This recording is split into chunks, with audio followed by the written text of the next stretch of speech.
the central bankers and the governments created the fiat money system, they knew a couple of key things. Not one man in a million understands inflation. Also, that people marry the legal money of the state, that people think that this money must regain some of its former purchasing power. The problem is that it never does. I know that it's hard for most people to imagine that a hyperinflationary event could come here, but you need to look around the world. 100 years ago, Argentina was one of the richest places in the world. Over the course of the average month, the Argentine peso loses 10% of its value. In other words, everybody gets 10% poorer every month of the year. So that means 7 million people are working to support the other 40 million. Argentina's currency is so inflated and worthless, it can no longer be used to buy anything of value. What happens if you keep doing it year after year? Most politicians in most places decide it's a lot easier to devalue the currency. You just print more money. At first, most people don't even notice that it's happening. The money seems free. This is how the US government just paid for the COVID checks and the war in Ukraine, pretty much everything else that Washington has done for the past couple of decades. So I think that we can learn from the current hyperinflationary events because it's simply a repetition of history. And we're going to talk about that coming up.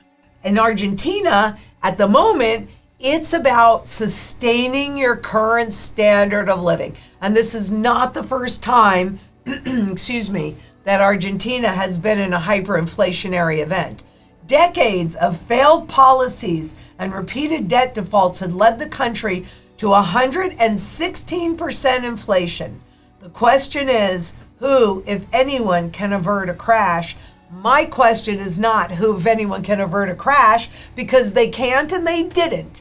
But you need to understand that nobody's going to be able to avert this because we are at the end of the global fiat money experience, an experiment.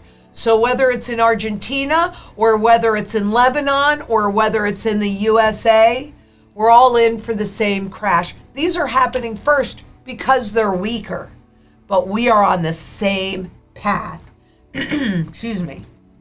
So what does that path look like for the masses, for the public?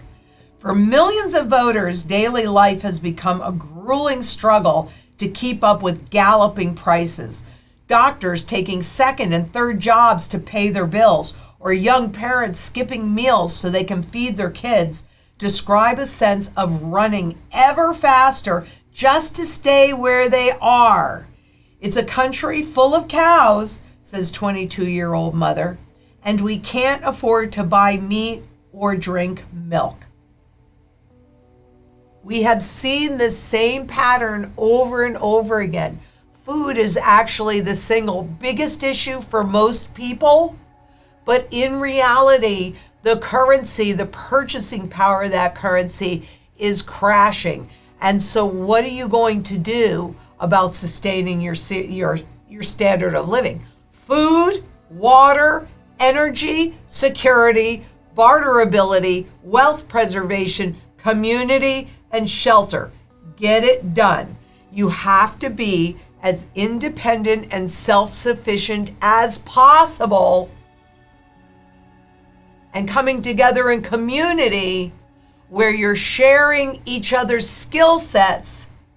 And let's face it, there's safety in numbers, but your foundation has to be here, and it has to be here.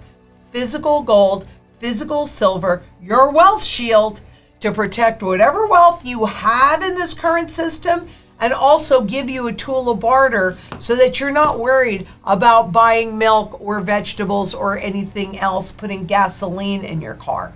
But I'm telling you right now, you want to make sure that you and your family can eat. So do you have your strategy? If not, click the Calendly link below, get it in place. And oh, by the way, you need to know what's going on. So I'm wondering if you haven't subscribed yet, make sure that you do. Because Argentina devaluing the peso hikes rates in bid to curb market chaos after the upset.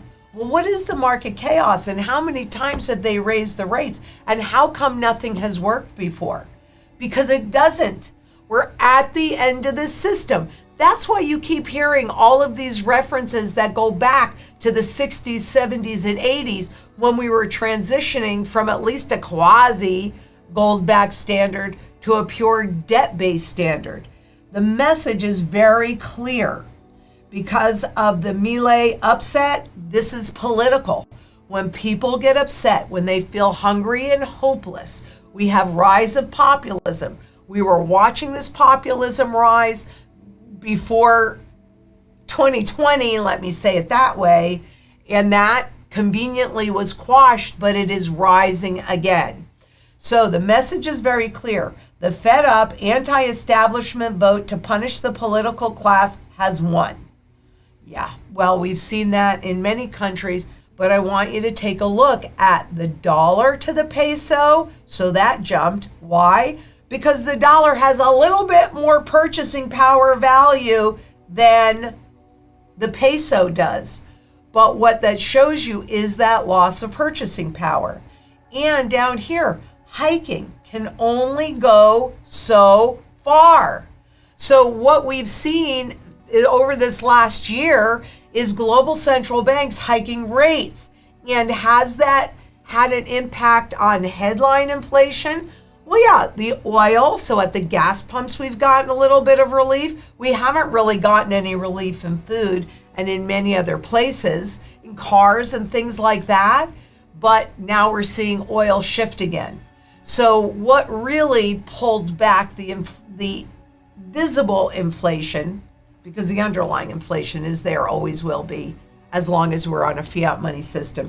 You can avoid that by having gold and physical gold and silver. That can protect that. But hiking rates doesn't really work.